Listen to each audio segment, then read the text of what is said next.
Bonjour mes chers amis, je vous souhaite un bon milieu de semaine sous la protection de Dieu.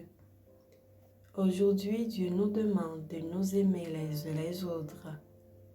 La méditation a pour titre « La courtoisie chrétienne ».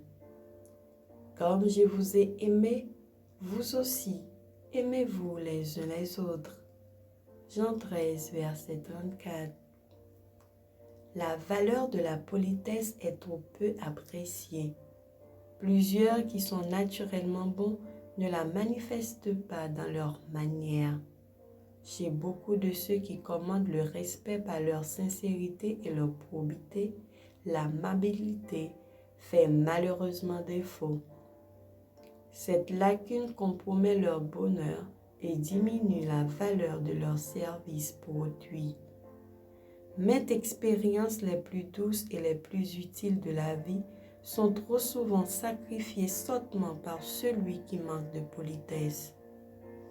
La Bible nous rapporte des exemples remarquables de politesse. Abraham était un homme de Dieu. Dans tous les endroits où il dressait sa tente, il édifiait aussi un autel sur lequel il offrait des sacrifices et il invitait Dieu à demeurer avec lui. Abraham était courtois. Sa vie n'était pas entachée par l'égoïsme, ce défaut abhorré de Dieu. Remarquez comment Abraham se conduisit envers Lot lorsqu'il se sépara de lui. Bien que Lot, son neveu, fût beaucoup plus jeune que lui, Abraham, à qui revenait en premier lieu le droit de choisir la région du pays qu'il voulait posséder, eut la délicatesse de renoncer à ce droit en faveur de l'autre.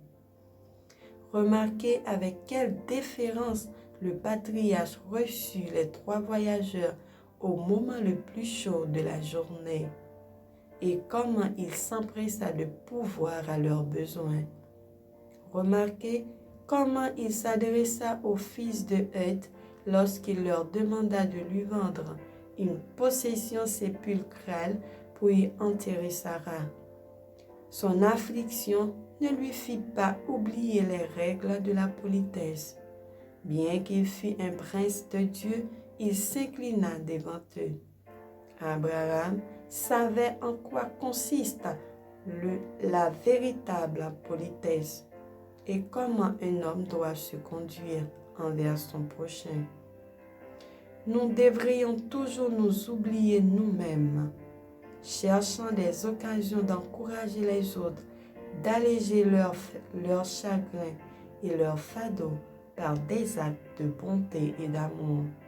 Ces délicates attentions, se manifestant d'abord dans nos foyers et s'étendant à notre voisinage, rendront notre vie heureuse. Amen. Bonne journée en Jésus-Christ. Que le Seigneur nous bénisse et qu'il nous garde. Amen.